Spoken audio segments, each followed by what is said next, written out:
Ime actually started at Laterna when she was 8. Okay. I remember when I took her there and her sister, the HR say they could only take the sister because she was 10. That was their cutoff. That was age the cutoff then. age. Okay. And then I pleaded with her to say, give her 1 week. If she doesn't improve, I'll come and take her back. But I would like the two of them to work.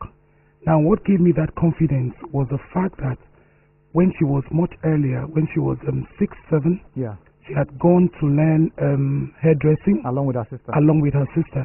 And then the next summer holiday, they had to go learn sewing. You know, all this is just trying to empower them so that wherever they find themselves, they can actually use their hands to do something for themselves. Now, eventually, Laterna took her in, and after 2 weeks, by the end of that month, she was just 8. She was 8. So they took her in, and the story was different. Okay. I remember a staff sharing one of the experience they had. Yeah. Because the CEO walked into the children's section where Ime was working. And from the door, she asked the CEO that... At this time, she didn't know that was the CEO. She didn't know it was the CEO. Yeah. And said, how may I help you, sir? And he said, I want to buy a book. And she asked, what age is your child? She said 7. And Ime picked out some books for him. And he asked Ime, have you read these books? Ime said, no, but my sister has read them. And she said, they are very good.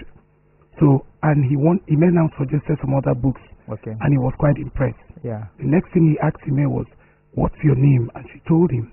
And she said, where do your parents work? And she said, my father is a consultant, my mom is a banker. And he went further to say, where do you school? And she said, I attend St. Xavier School, Ebutemeta. And then he said, yeah, that is it.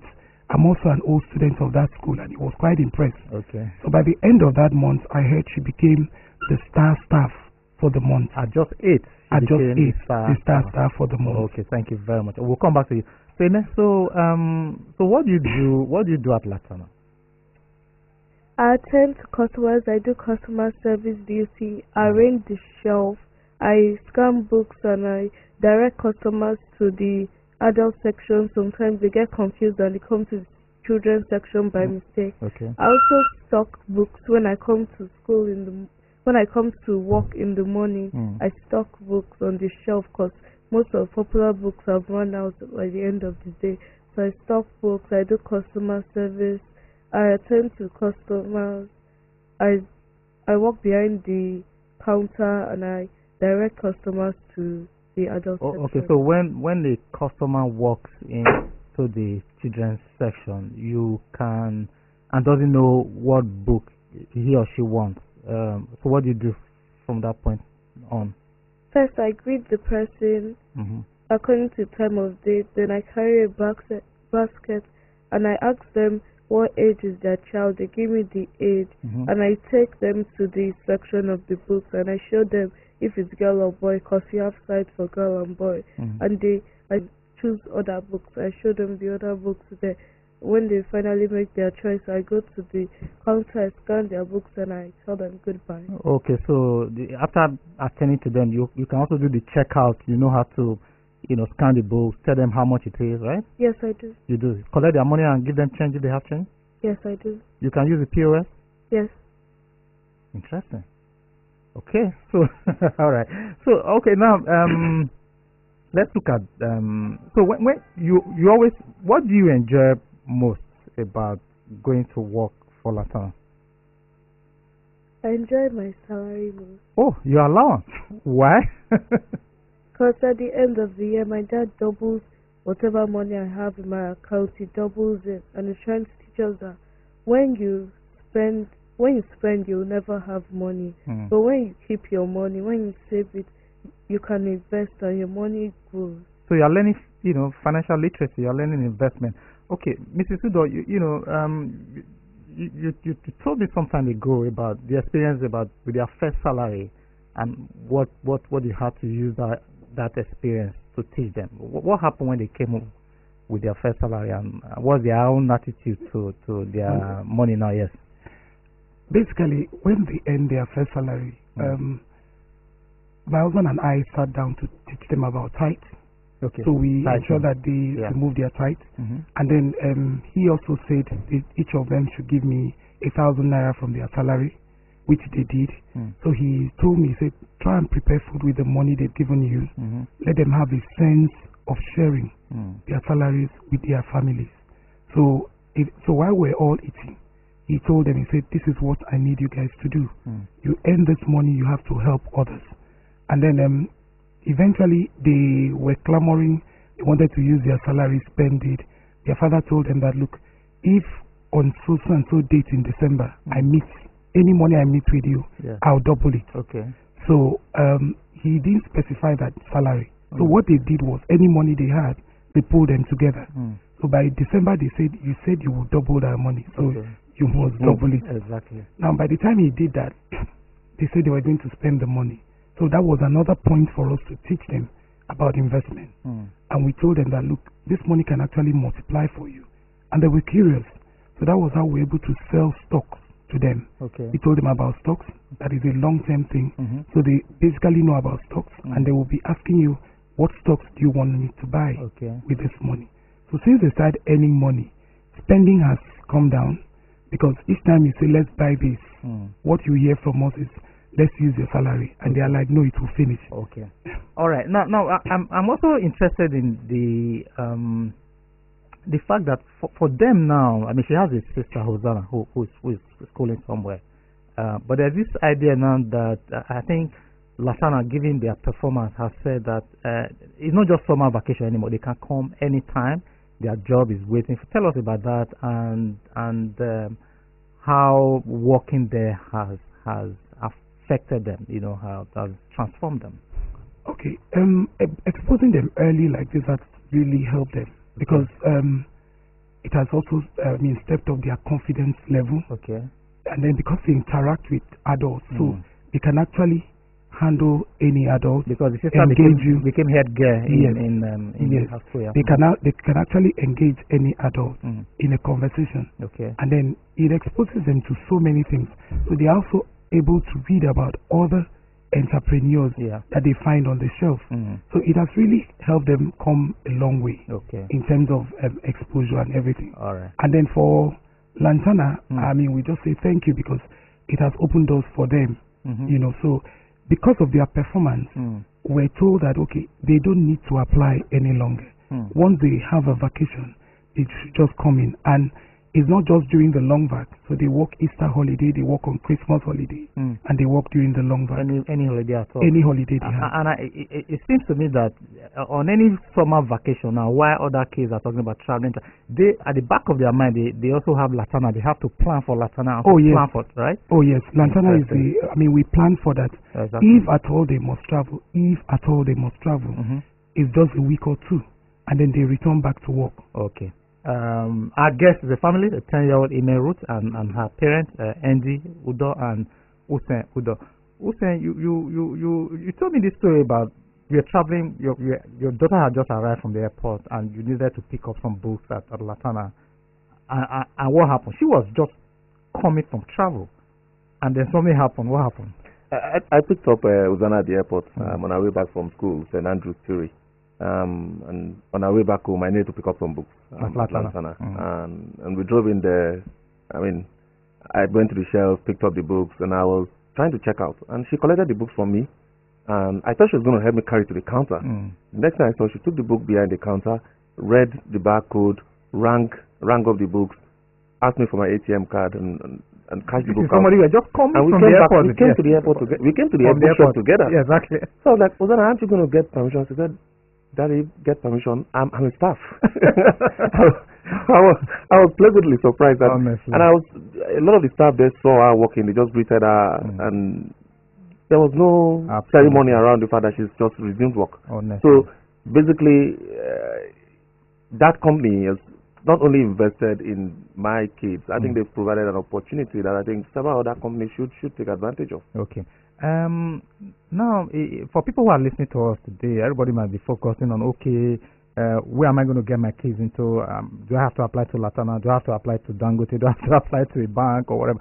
But it's important to stress the fact that I think your wife mentioned it earlier, that before Laterna, they were, they went to tailoring, they went to sewing, they went to hair salons. So they already picked up certain skills. So I want to emphasize the fact that voluntary entrepreneurship doesn't necessarily have to be in a corporate environment. I think, Martin, in the course of my career, my second career, I'm with number one, the child doesn't hang on to anything too tightly because they know they can let this thing go and they can produce better things. It just reminds me of the story in a book I read. Before you go to the story, Usen, this just came to me because your wife, Andy, was sharing earlier today about self-confidence, what they gain being able to engage adults, whether servicing them, the customer service environment and all that.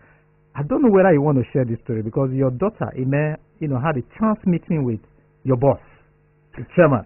Yes. Can you share that? Because I want listeners to see that, such exposure really just raise the child's confidence and she can engage at any time. Actually, this happened just yesterday evening. Okay. Ime had been clamoring to meet the president of my organization, Alhaji Aliko Dangote. And she's pushed me, said, I need to meet the richest man in Africa. And I was like, Ime, calm down. He's a very busy man. And she was like, no, I just want to say hello to him. But yesterday, she came from school and met me in the office. And luckily for her, as we were stepping out of the office around a few minutes past 6, the president was just about to get in his car. And I said, that's the president. He said, okay, let me go say hello to him. Initially, I was like, oh, he's having a serious meeting. He's having a conversation with my immediate boss. I don't think so. She was like, no, Daddy, let me just say hello to him. So she walked over, stood respectfully at a distance. And the president, being very friendly with children, saw her. Hello, young lady, how are you? She said, fine. What's your name? She mentioned her name. Where do you school? She said, I school in St. Saviour's. And I was like, oh, what class are you in? And she said, I'm in class 5. And he said, you're too small to be in class 5. And she smiled and said, I'm small. I'm only short, but I'm not small. And for me, I was amazed at that self-confidence. Exactly, to be able to approach somebody.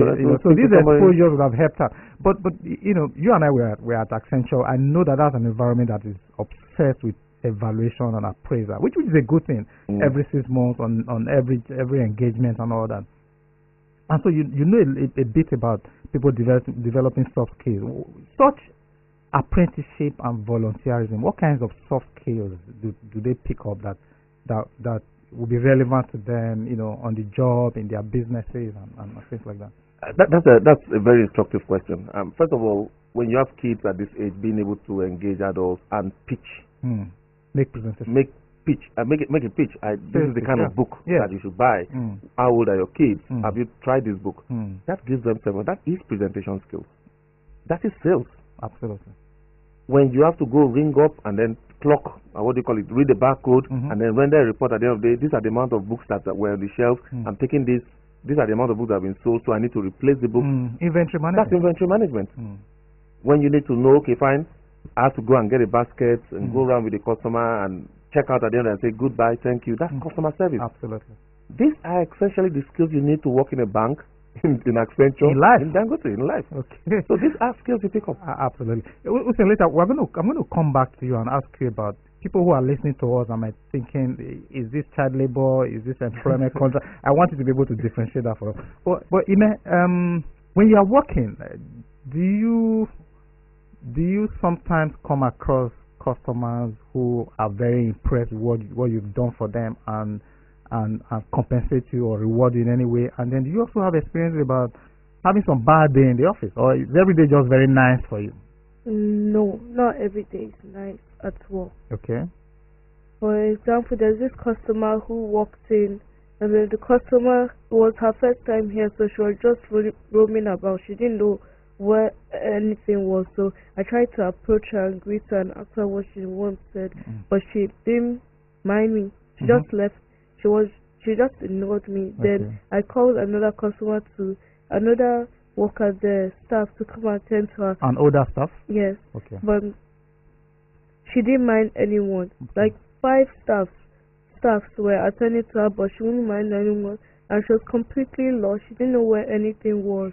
But she was too stubborn to ask for help. Okay. All right. So you felt slighted by that customer, right? Yes. But there's been, I understand there was one who giving you cash. One even gave you a Bible. Tell us about the Bible one. There was this woman who was coming from Calabar to Lagos. She she was spending her holiday, and I told her I wanted that Bible I recommended to her. Okay. So she bought the Bible for me. Interesting. Okay, Mrs. Udoh, when these children now they know what the work environment is like. They know what it is like to have a good day and a bad day. So when you come back from work, I mean, you bankers are always stressed. I know that. So when you come back, do they get a sense? Do they still bother you, or they get a sense that, oh, my mommy? They better appreciate what you go through. Yes, because basically before the whole work environment, when you get back, there are complaints waiting by the door for you. Either this one has done this one has done that. Yes. But ever since they started working, I mean, this is something we notice. When you get back from work, you find the child coming to meet you. Oh, how was your day at work today? Hope you were not stressed. And then sometimes you even find, like Ime, she will bring a cup of water and say you need to drink water first before you sit down. Okay. You know, so you see them picking those because they have also gone through that phase. Exactly. So the experience is there. Yeah. Which is what we are trying to build in them. Exactly. Now, for them to run their own business, which is the ultimate, yes, they need to learn by the ropes. Exactly. They can't just wake up and run a business without working under someone, without working in a structured environment to know how people are being handled. How is this different from a formal contract of employment? The way I would like to differentiate it is if you look at the law itself. When you have a contractual relationship with somebody, you are obligated to pay a fixed amount for as long as the person is in good standing. They can work in perpetuity and until they retire. Okay. That is what you're paying for. There is the experience of the staff and the value they're helping you create in the business. Apprenticeship it's almost like the opposite of that.